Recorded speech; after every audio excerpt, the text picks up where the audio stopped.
Today's sermon text comes to us from 1 John chapter 3, verses 1 through 7. See what love the Father has given us, that we should be called children of God, and that is what we are. The reason the world does not know us is that it did not know Him. Beloved, we are children of God now. What we will be has not yet been revealed. What we do know is this: when He is revealed, we will be like Him, for we will see Him as He is. And all who have this hope in Him purify themselves just as He is pure. Everyone who commits sin is guilty of lawlessness. Sin is lawless. You know that He was revealed to take away sins, and in Him there is no sin. No one who abides in Him sins. No one who sins has either seen Him or known Him. Little children, let no one deceive you. Everyone who does what is right is righteous, just as He is righteous. This is the word of the Lord. Thanks be to God. When I was younger, I played soccer all the time. I loved playing soccer. I still do. I can't play as often anymore, but any chance I got, every team I could be on, I was on. One particular Saturday, when I was about 10, I was at the fields at the soccer complex with my father. My other siblings didn't have a game that day, so it was just me and him. It was just after I had played a game, or more accurately, just after I lost the game. I was going back to the car, and I was distraught, I was mopey, I was sad. And one of my teammates' parents passed by me going back to the fields, and they called out to me and said, "Glenn, good job. You played really well. You played really hard." But I was so upset, I was so distracted that I didn't stop. I didn't acknowledge that they said anything. I just jumped into the passenger side of the car and began trying not to cry. My father, who saw this, came around the other side to the passenger from the driver's side and appropriately got in my face to get my attention and said, "Hey, we don't do that. If someone's talking to us, if an adult says hello, you respond, you say hello back. If someone's nice and says a compliment, you're supposed to acknowledge it." So I shook it off a little bit, was frustrated and a little begrudging, and got down and went over and said thank you. And sheepishly, the other adult said it's okay because they saw the interaction. They're feeling a little awkward. And I got back in to my car, to my father's car, and to my seat, and proceeded to mope. What sticks out to me, what I remember, is we don't do that. We, the Grays, the family, we don't do that. We aren't rude. We don't ignore people who are being kind. We're not disrespectful. So being in the Gray family had its expectations of behavior. To be a Gray meant certain things. And I believe being in the family of God also carries with it certain expectations of behavior, certain expectations on us. And that's what I want to talk about today, at least one of them, not all of them. And I think it's important to understand expectations, to take its time every now and again to talk about them, because expectations communicate the kind of relationship that you have with someone or some being. It communicates also the kind of character the other person or being has. And then likewise, the behaviors that you act out because of those expectations display to the world, to other people, what kind of relationship you're in with this person or being. And then it describes in some way the character of that person or being. People knew that my father, what his character was, because of the integrity that he demanded of me, that I act out when I was in public in front of other people. And also the world knows the character of God by how God's children behave. People know the character of Christ by the way we follow and serve and do the things Christ commanded. And like in the text, it said they didn't know us because they didn't know him. We kind of get the flip chance to let them know him because they can know us. So what kind of him do they know? What type of Christ, what type of character are we demonstrating? So if I were going to call this some kind of like sermon series, it would be, what are God's expectations in the family? What are the expectations in the family of God?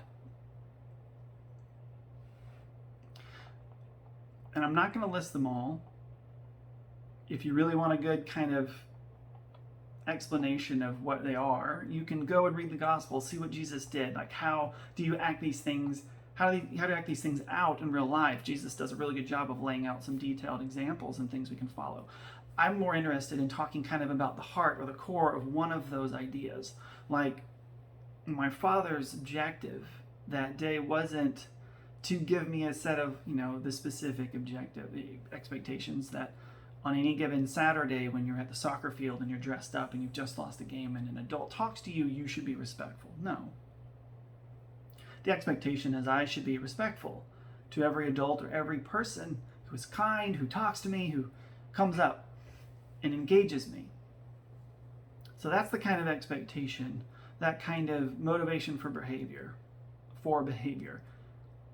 So I ask, what is God's expectation of us?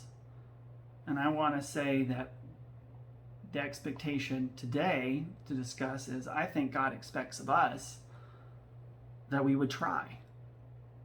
That we would just try. That we would, in all situations, opportunities, we would try.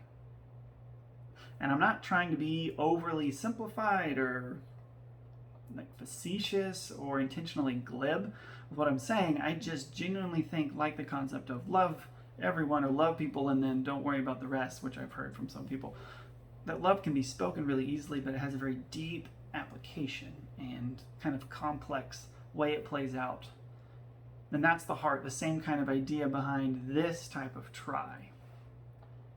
So I want to describe what this is. So what is this try I'm talking about that I believe God calls us to? Well, it's not the kind of try that has the bad reputation of, I do the minimum so that I can avoid the maximum.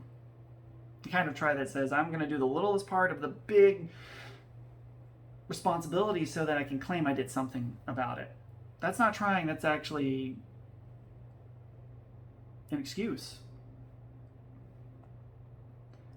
That's a half-hearted kind of, well, I tried, phew, it's over. No, the try I'm talking about is the internal, self-reflective, vulnerable answer to the question of, did I do what I could do?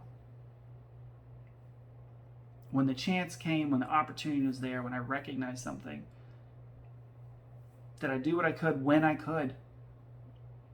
That's trying. And when looking at it this way, this internal way, not external way, it addresses two lies or misunderstandings that surround this expectation that God has. That first one is that trying is about accomplishing. That to try means to accomplish things. Like, I know I tried because I can check this box off now. I got the merit badge. I have this jewel in my crown in heaven. I can see these list of things that are done and have been accomplished. And that misleads us into thinking, when we don't get those things and we're not really trying, it misdirects our focus and it gets really sticky and it becomes prideful and selfish and you're not really paying attention to others' needs. And it can be a little also confusing because, yes, you will accomplish things when you try. You will do, hopefully, good works when you put effort into following Christ. I mean, the righteous do what is right, is what it says in 1 John. But the focus still isn't about achievement, it's about effort. It's about investment. And then The second lie or misunderstanding that's related to the first is that we could ever reach a place where we couldn't do anything. That we don't try because we're in a spot where it wouldn't matter. That you could ever get to a place where you could do nothing. You really can't. And this lie, which growing up, I heard the devil is a liar and he comes to steal, kill, and destroy. And this lie is especially destructive. Because this lie that you're powerless steals hope. It steals future possibilities. It disconnects you from the Spirit of God, saying not even God can use this moment or me in any kind of way. It destroys connection because you withdraw, thinking there's no point. I will only fail. Why engage with anyone? It is really at its heart about giving up instead of trusting in God. I want to draw a couple of real life examples, one specifically parallel from mental health, which just I'm more familiar with, but in counseling, when we people succumb to this idea that we can do nothing in our circumstance, we become depressed and frustrated, angry, anxious, neurotic, reactive, because of this hopelessness, because of this idea that there's nothing that can be done, and it's just like throwing your hand up and resolving to just pass on. So the focus becomes helping people look at what they can do instead of what they can't, focusing on more realistic standards or expectations, avoiding the unrealistic ones or the lies, comparisons, getting stuck with looking at how other people are doing and thinking that that is the only way that I can achieve or I can succeed or be happy. Looking at others and thinking that's the only way I can try is to do it the way they're doing it. That's really trying, giving that much, showing up this much, reading that much, speaking that much, whatever it is.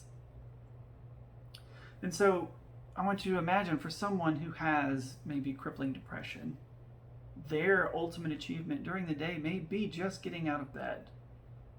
That the maximum effort they put forth is to just remove the sheets and put their feet on the ground.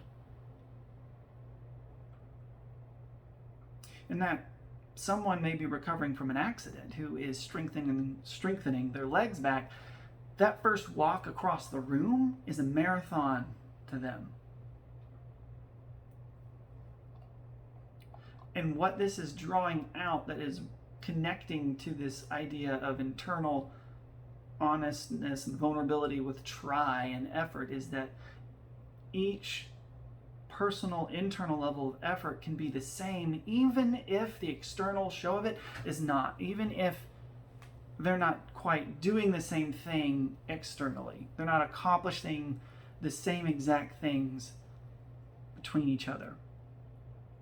And that internal commitment and investment, that internal pull and like self-reflection and honesty is what our focus is and where the expectation lies. Because we can all try in that way. We can all be required to do something when it is laid upon us, when it's laid upon our own judgment and God's judgment of that's us really trying.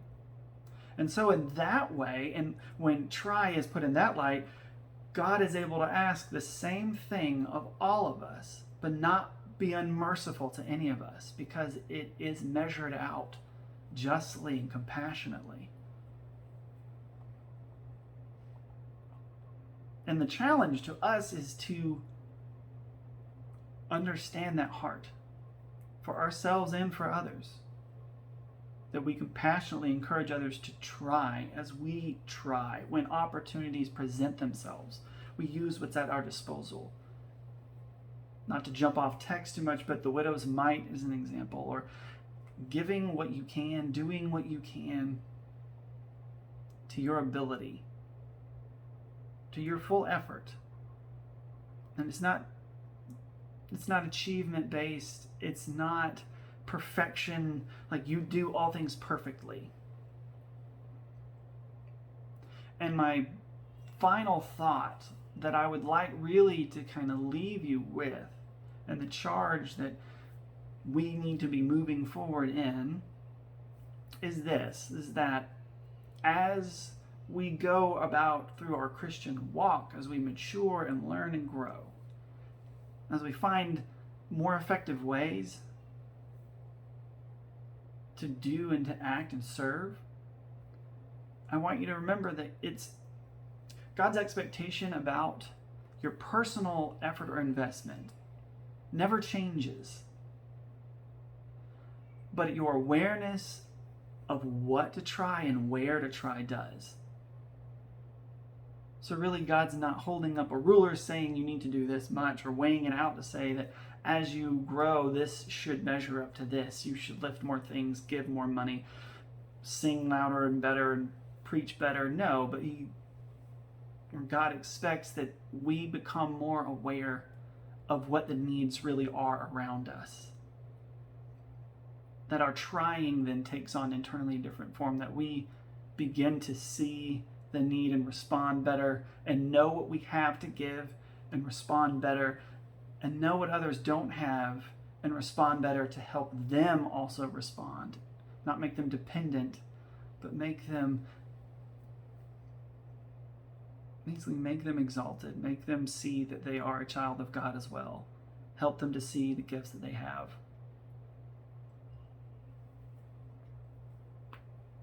So that is what I challenge you and encourage you, that God has some pretty tough expectations laid at us or on us that we should try in every circumstance, to our best of our ability, to our fullness of ourselves, but that we don't judge it by what comes out, but what we're putting in. And that we already know what Jesus laid out as the things that we should pursue after. And so I am, with that in mind, speaking that truth to you, that they should not contradict, but that you should always be challenging yourself, that am I doing what I can do in this moment when I notice that there is an opportunity? So with that, pray with me.